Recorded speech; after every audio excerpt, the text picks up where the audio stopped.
For the laws of Pesach, in Likutei Halachot, there are many, many chapters. 9 to be precise, 9 chapters. So we're going to try our hand at chapter number 4.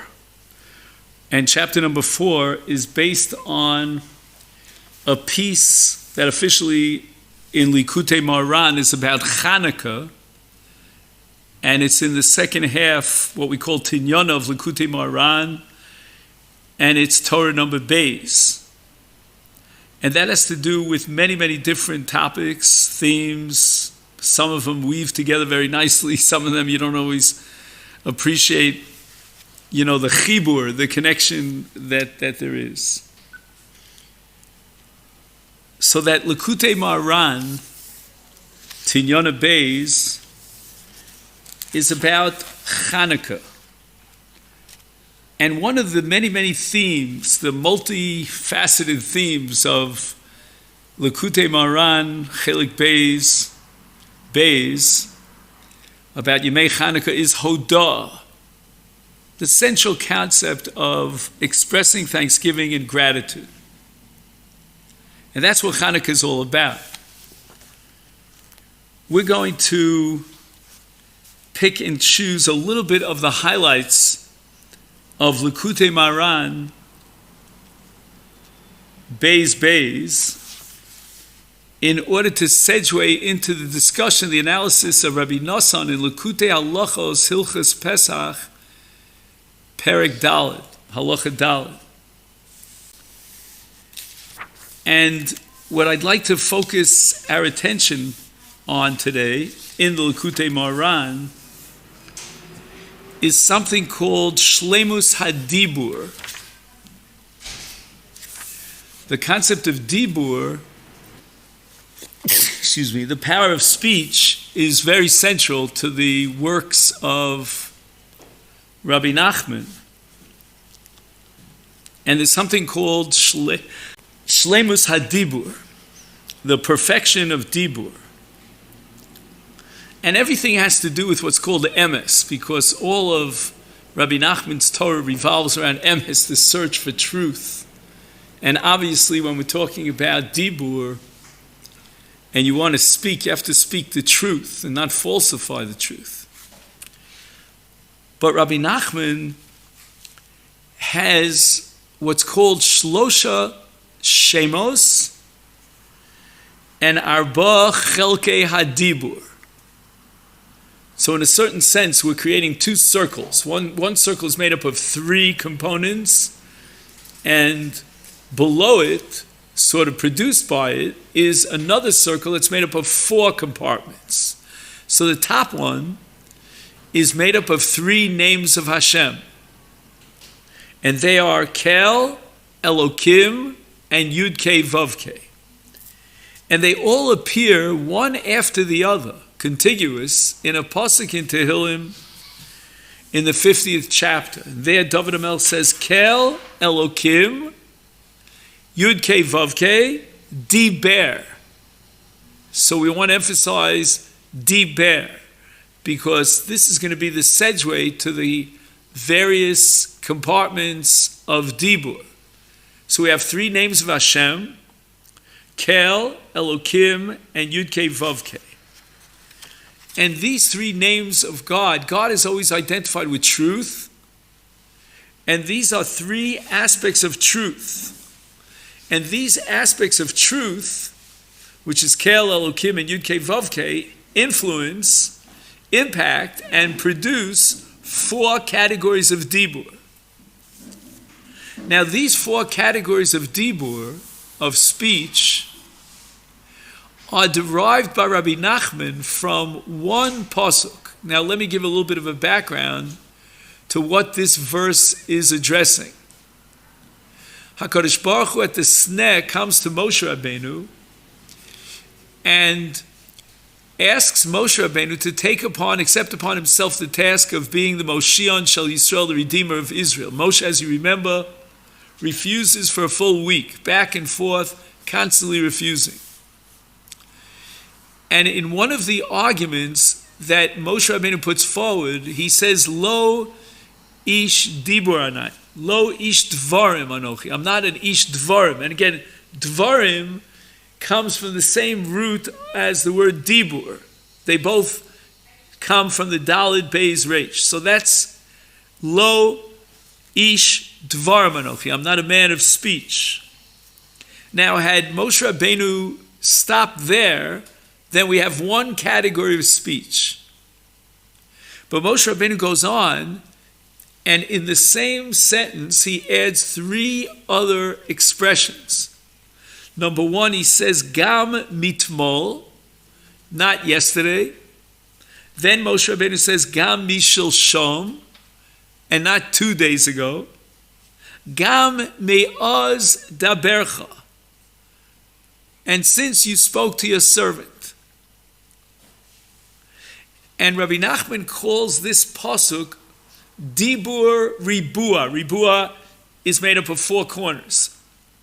So Rabbi Nachman is going to indicate 4 different aspects of Dibur that are reflected by 4 different parts of the verse in which Moshe Rabbeinu says, I'm not the man of Dibur.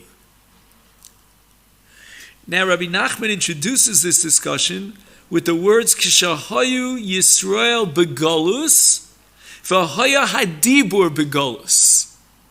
The people of Israel were in exile, and speech was in exile. So we have a new concept called golus hadibur, right? Pesach, that now we've been restored to dibur. In the exile, like for example in Mitzrayim, we had no dibur. We don't find anywhere in the Torah that the people of Israel spoke. They didn't utter any sounds. They were in pure silence. They didn't pray. They didn't raise their voice until after Moshe Rabbeinu came. But now we're describing the events that took place before Moshe Rabbeinu shows up and has accepted upon himself the role of being the Redeemer of Israel. So at that point, Dibur is in Golus. Somehow the exile removes the faculty of speech from the people of Israel.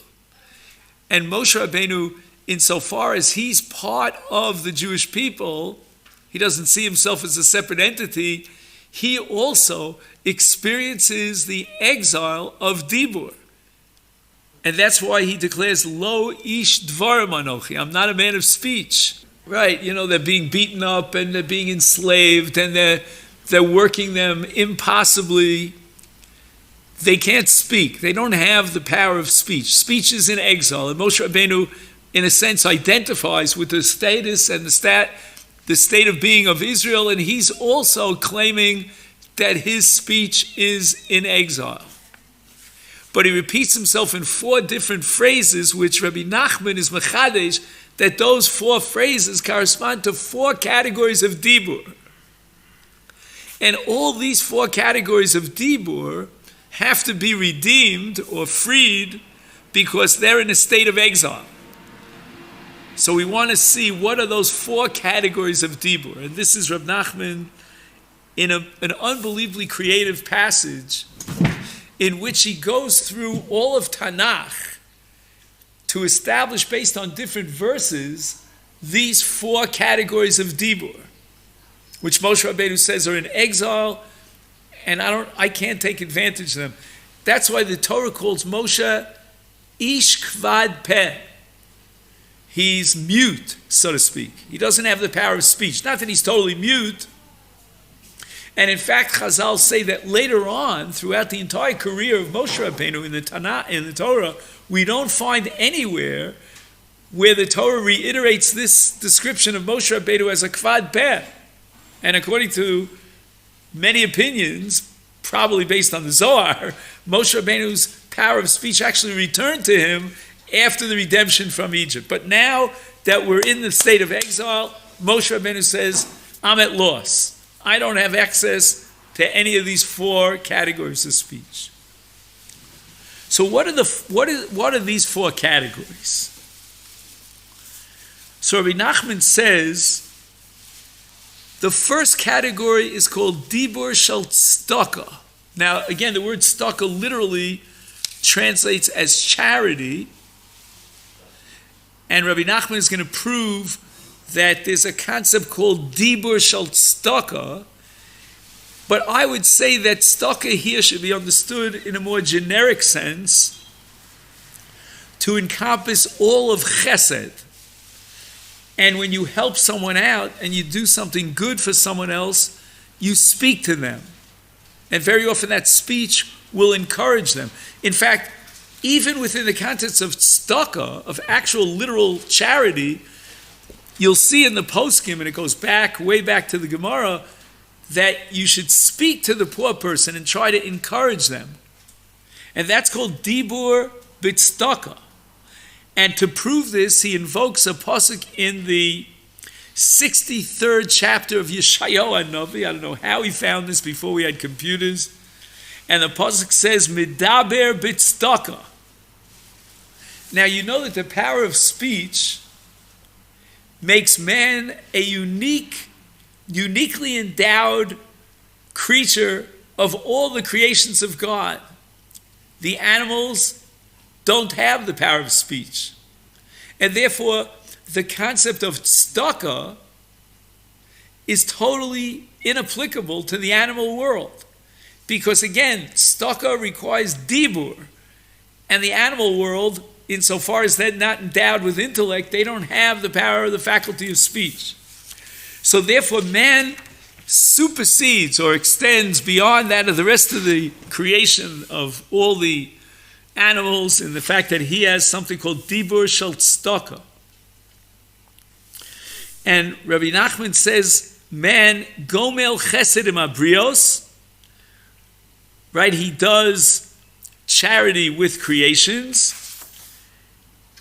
and Zeu Geder Adam. He says that the kindness that a person has, a human being has, defines a human being and makes him different than any other creature. Shedarko ligmol chesed, masha enkein hachai. So this is the human nature, to do kindness. That's not the case for the animals. I mean, in a footnote, I would add, but sometimes a mother animal will feel for the cause of her own children. But that protection is sort of innate. It's not an extra act of kindness, where you decide, oh, I want to do kindness. That's not something that belongs to the animal universe. I'm going to fast forward now to the second category of dibur. And here Rabbi Nachman bases himself on a pasuk at the end. It says in Hosea Navi, Chui machem dvarim. Who remembers the end of that pasuk? It's a very famous passage. V'shuvu el Hashem. He says that's the dibur of tshuva. When a person declares in front of the Ribono Shel Olam, and nobody else has to hear him, he's in private, that what I did yesterday, I regret, and I have remorse, and today is a new day. And that's the second part of Moshe Rabbeinu's statement, Gam mitmol. And the word mitmol has a very direct connection to tshuva. K'moshe Kosuv, he invokes now a pasuk in the 90th chapter of Tehillim, Vatomer, Shuvu b'nei Adam, Ki elef shonin beinecha ki yom esmol. 1,000 years in your sight, O God, is like yesterday. So the word esmol, yesterday, appears in a pasuk that's addressing tshuva, shuvu b'nei Adam. So we have now an equation between tshuva and esmol, and therefore when Moshe Rabbeinu says gam mitmol, I don't have a power of speech, yesterday he's referring to tshuva. So in the situation of the exile of the faculty of speech, the Jewish people do not have the ability to speak words of chesed and tzedakah. They are too, shall we say, in Yiddish we use the word orangutan. They're too totally focused on their own selves, trying to survive.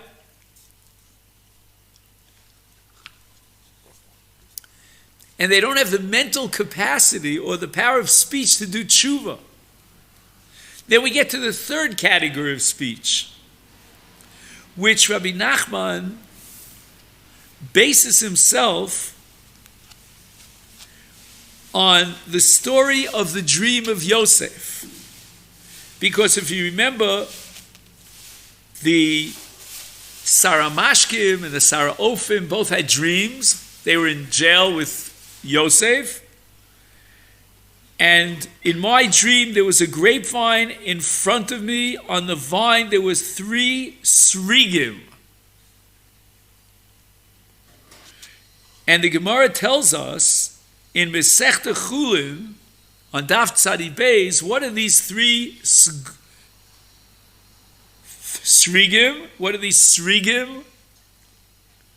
And he identifies them as sarei geim. They're prominent officials. Now, throughout Jewish history, we as Jews need political connections.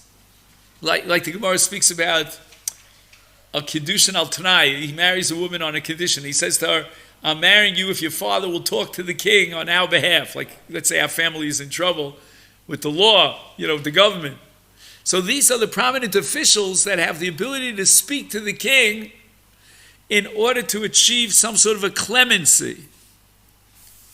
And that's a tremendous power of speech, political speech. Throughout Jewish history, there were many Jews who were prominent. They were wealthy, and they had influence in the inner circles of the government, and they would plead the case on behalf of their people. This is very crucial. No one, until Moshe Rabbeinu, was able to stand in front of Paro to plead the case. We didn't have any prominent officials. There were no rich Jews over there. You follow what I mean? Today we have a rich Jew who's in government.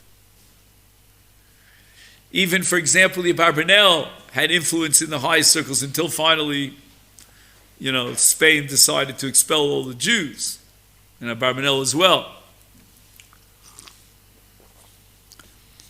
Now, how does Rabbi Nachman see this in the pasuk of Moshe Rabbeinu? Because Moshe Rabbeinu says, Gam mishilshom. Shilshom has the same root as shlosha, right? Because if I start from today and I go to yesterday, that's 2 days, and go back to the day before yesterday, that's 3 days. And that's called shilshom. Even today, in modern Hebrew, you use the word shilshom to refer to the day before yesterday. You're going back 3 days. And those 3 days symbolically represent the 3 sarei geim, the 3 sarigim in the dreams at the time of Yosef. Those are ashirim, krovim l'malchus, a special kind of dibur shel ashirim, krovim l'malchus. Now we get to the 4th segment of dibur, the 4th category of dibur. In any event, where do we see this concept of ashirim, krovim l'malchus in the context of dibur? And for this, Rabbi Nachman invokes a pasuk in Mishlei. The pasuk says, Chen sfasav re'eu melech, which is very interesting. His speech is gracious, and he has re'eu melech. He has the king as his companion. He's like buddy with the king. And therefore, sfasav is chen. His speech is gracious, means it's graciously accepted by the king. So we see again the power, the faculty of speech, but in this case, ashirim krovim l'malchus.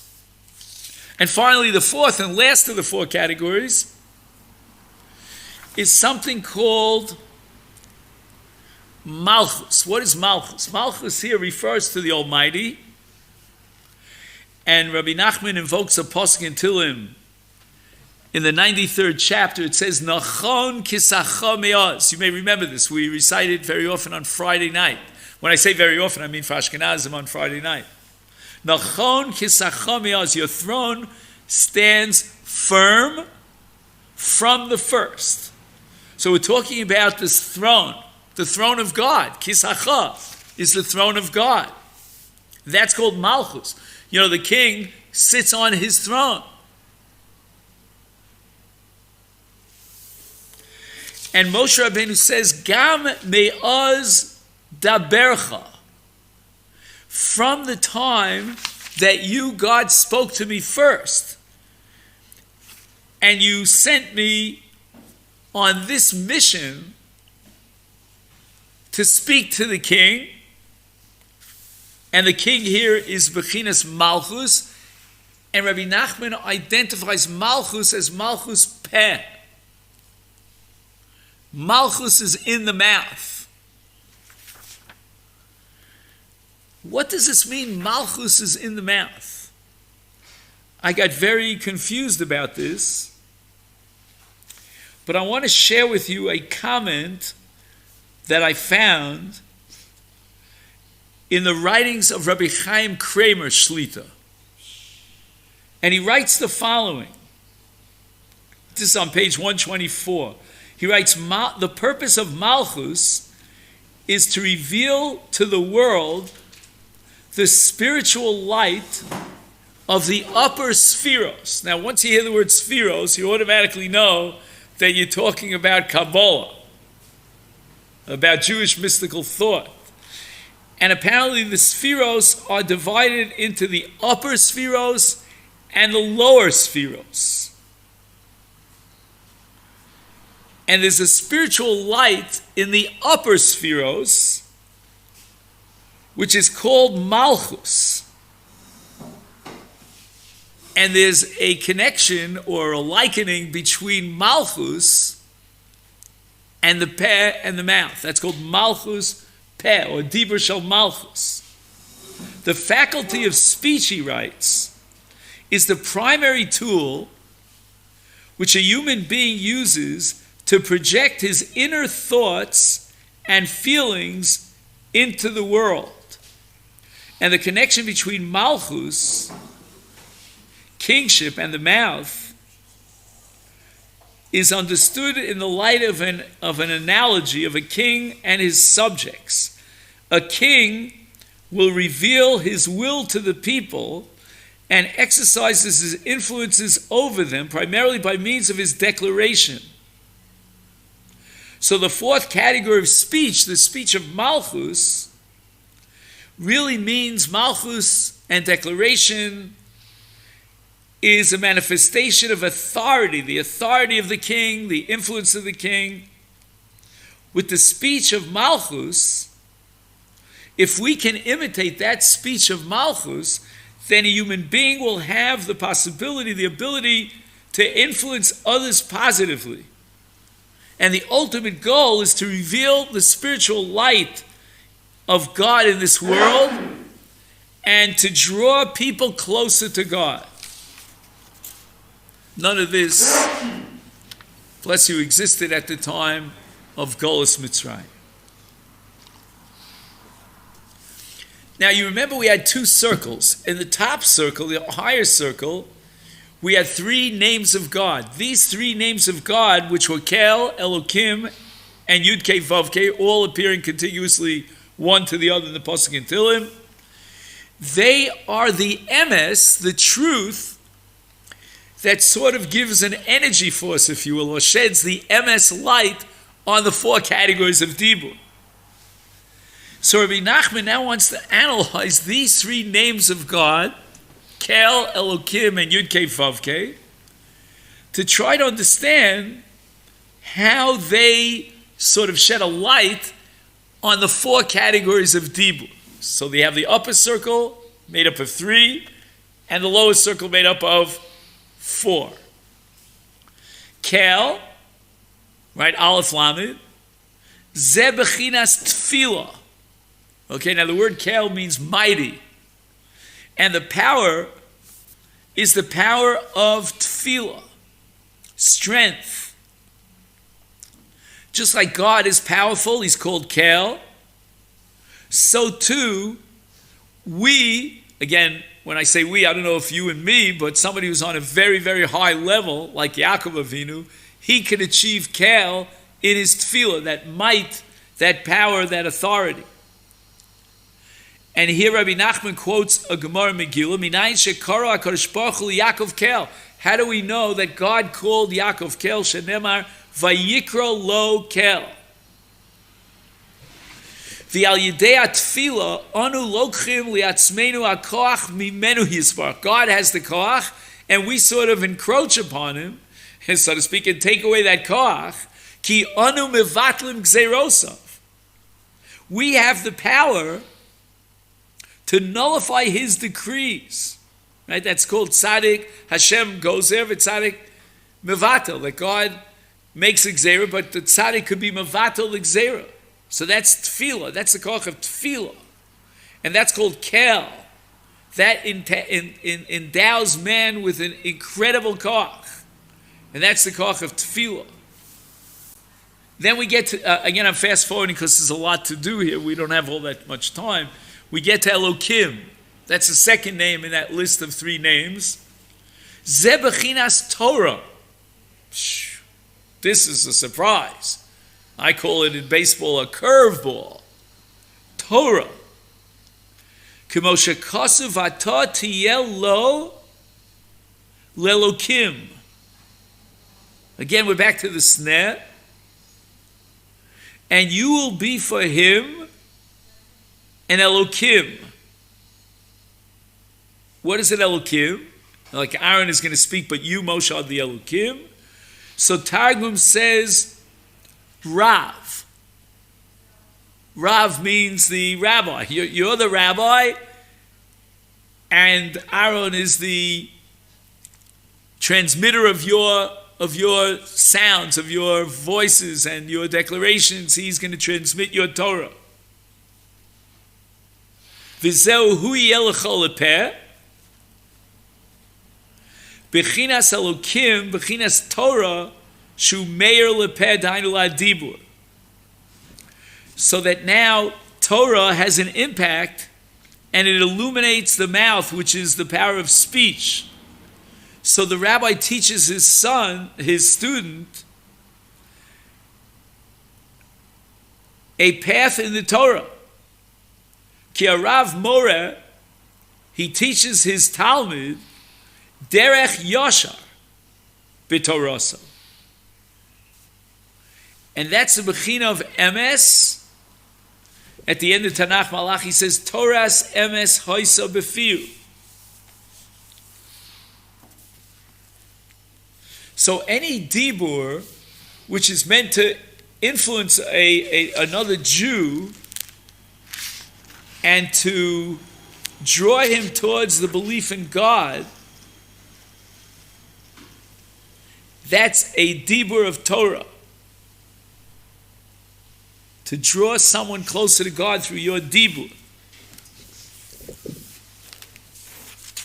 See, it's interesting to me that a Rebbe should realize when he's teaching his students that it's not just about transmitting intellectual ideas, concepts, or methodology. It's much beyond that. He's really giving the child a way of climbing and ascending to draw him closer to God. And that's the dibur that we spoke about, which is a result of Elokim. And it's all encompassed in the general concept called Dibur Shel Emes, or Dibur Shel Torah. Then we get to the third name, Yud Kei Vav Kei, in this trio of three names. Ze Bechinas Shiduchim, which literally translates as matchmaking. We know it as Zivug. Zivug means a male and a female together. And this is what Eliezer declares when he has proof that God was behind this shidduch between Yitzchak and Rivka. He says, "Me Hashem yotza hadavar, Yud Kei Vav Kei." Right, it came from God. But which God? It's Yud Kei Vav Kei. Hadavar. Davar means dibur. So again, we're seeing now how HaKadosh Baruch Hu is Mesharech Shiduchim, and by making this shidduch, it's the dibur of Hashem. And all this, again, is a reflection of truth. So we have three different dimensions of truth. Right, we have the truth of tefillah. When man is able to reach that level, we can influence even on high and undermine decrees of God, because he has such a power of emes in his tefillah. We have the dibur of Torah, which is emes, and now we have the dibur of shidduchim. He quotes a pasuk, asher hinchani b'derech ha'emes, that Eliezer says that God, you've guided me in the way of truth, the truth path. And that's the way that dibur is completed.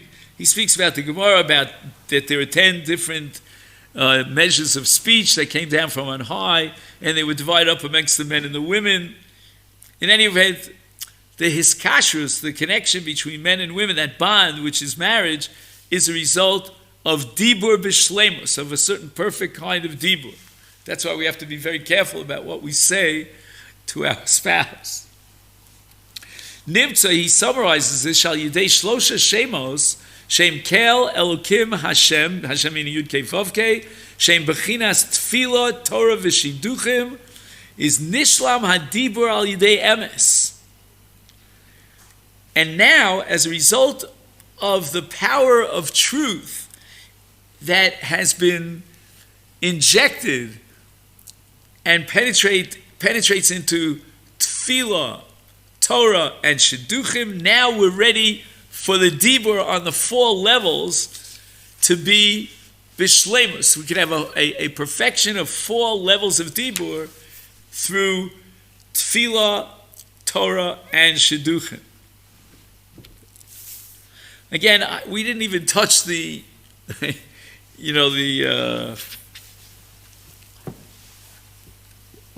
surface level of this Likutei Maran in the second chelik number base. And now Rabbi Nosson, on the pages that you have, summarizes and highlights that which we have to derive from Likutei Maran 2.2, as we said before, in terms of shedding a light on Pesach. So you may see in the second paragraph he writes V'kitzer advarim, in which he gives sort of like a summary or an overview. He says there's a carbon which is, in a sense, supersedes all other karbanos. It's very unique, and even if liasid lavo, the karbanos will become secondary, but the main carbon, which will always remain primary, is called the carbon toda. Remember, we said at the outset that this is a maimar. This was, Likutei Maran was a speech that Rabbi Nachman gave for Chanukah. Chanukah is all about hodah, about expressing thanksgiving. And it parallels or corresponds to the carbon toda. Dahainu lahodos ulahal Hashem yisparach. Now you have to understand that in Rabbi Nachman's concept, his perception of Olam Haba, of the ultimate world, it's all about Hodah. Right? What's going to happen in the next world? We're not going to talk about physical pleasures. That's meaningless. We're talking now about infinity. So the world to come is the ultimate perception of God. In our physical state, we cannot have a total, complete perception of the Almighty. It's beyond lo yirani adam v'chai, it's beyond human capacity. But liasid lavo, we're going to have that ability to comprehend God. And obviously, we'll be so overwhelmed by the infinity of God that we will break out in songs of praise, of thanksgiving. So that's called Shashue Olam Haba. That's like the oneg that will have the pleasure of Olam Haba. So I hope that you're not disappointed about that. Some people would say, I had a different vision of Olam Haba. If you like ice cream, with topping on top. But no, that's not what it's all about. And now, he introduces another equation, and that is that Shashuei Olam Haba equals halachos. Halachos means the study of the Torah, of the halacha, but not in the pure theoretical, conceptual realm, but rather to understand from halacha, how do we live our lives? Like it says, we'll soon see it, Kol hashona halachas v'chol yom, hareza olam haba. Muftach lo sheyeh olam haba. Again, I'm skipping here a whole discussion about Shabbos, because he says that the dibur of Shabbos is like a me'ein olam haba dibur, so that's a dibur on a perfect level, which combines Kel Elokim and Yud Kei Vav Kei. That's the shleimus hasimcha, which leads to the shleimus of dibur that leads to the shleimus of simcha. So we're trying to figure out what it means to study halachos, and Rabbi Nachman identifies halachos as shashua olam haba, so that the study of halachos is equal to achieving the delight of the world to come. That's what halachos is all about. And in Gimel, he summarizes Rabbi Nachman's presentation. He identifies the carbon toda as a carbon that's brought to express thanks to God, which he says is knowledge of God. So we have now equation between the knowledge of God and the thanks to God, and that is equated with the delights of Olam Haba, of the world to come. Now he adds another element into that equation, and that's halachos. Quoting the Gemara, Nida kol hashona halachos b'chol yom, muftach lo sheyeh ben Olam Haba. So we now have an equation. Again, if we want to decide how to define the delight of Olam Haba, we have the study of halachos. Ki halachos heim shashua olam haba, b'chinas toda. Ki halachos heim shashua olam haba. The study of halachos is the delight of the world to come, b'chinas toda hanal. Val shem zeh nikreis hatoda b'shem halacha. The name for the toda is halacha. Okay then? So now we have an identity between halacha and toda. Okay. What else do we have here? In the section which is called Dalid, he says, Zeu b'chinas Pesach. Now we're trying to understand something about Chag Pesach. And what are we going to try to understand? What is Golus Mitzrayim? What is the essence of the exile to Mitzrayim? And this is not something that's addressed in this particular Torah in Likutei Maran. This is Rabbi Noson's addition. He says, Ikar Golus Mitzrayim litaken chet Adam Arishon, shepagam bi'etz hadas tov v'ra. Okay then, so now we have a concept here of rectification of the sin of Adam v'Chava when they ate from the Eitz Hadas. And in eating from the Eitz Hadas, they created something called a tarovis. A tarovis is a mixture of good and evil. And Ikar HaGeula Chaya al yidei shashua olam haba. So now we identify the redemption as a delight from the world to come. And the geula from Mitzrayim, the redemption from Egypt, is now an archetype of all geulos. All redemption throughout Jewish history, and certainly Lasid Lovo, are subcategories, or shall we say duplicates or replicas of the original Geula from Mitzrayim. And the Geula of Mitzrayim is halachos. Halachos are the way that we learn how to lead our lives, to guide us in our lives. And that's Shashua Olam Haba. We get a little taste of the world to come when we can determine how to live in this world. Because what is the tikkun, what is the rectification of Adam who mixed good and evil? We now have the challenge and the responsibility to choose and select the good from the evil. That is going to be Geulas Mitzrayim. How do you achieve the goal of separating good out of evil from this mixture which Adam HaRishon was responsible for creating? And the ultimate selection process, which is called birur, is psak halacha, the final decision that's made and the ruling to determine how do I live.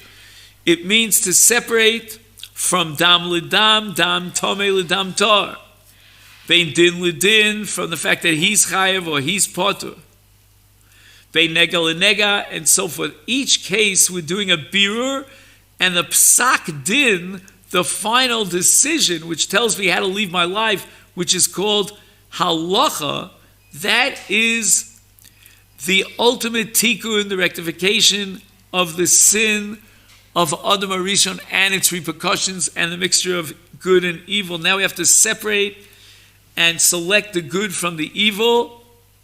That's what Geulas Mitzrayim is all about. And that means that we are now able to be mavarer, to clarify the halacha, to separate the good from the evil. And he says that that's the essence of the miracle of Yetzias Mitzrayim. Because in Mitzrayim they were incapable of speech, they were incapable of what we call das, of intellectual grasping and understanding of the material, to separate the good from the evil. And if they weren't able to do so, to clarify and establish the good and select the good from the evil, they're in a pretty bad state. And there's no possibility of achieving the delight of the world to come and rectifying the sin of Adam HaRishon. So what happened? There was a great miracle. And what was the great miracle? That somehow the Jews were given an ability to be mavarer, to clarify the halacha, meaning to separate and select the good from the evil. How is that possible? L'chora, for that you need the Torah. And now we're before the giving of the Torah. So this is the nest, the miracle, what we call haflas chazdo. Hashem Yisbarach hifli chazdo imanu. V'nisgala liyisrael b'mitzrayim sheheir aleim ha'ora gedola v'nifla.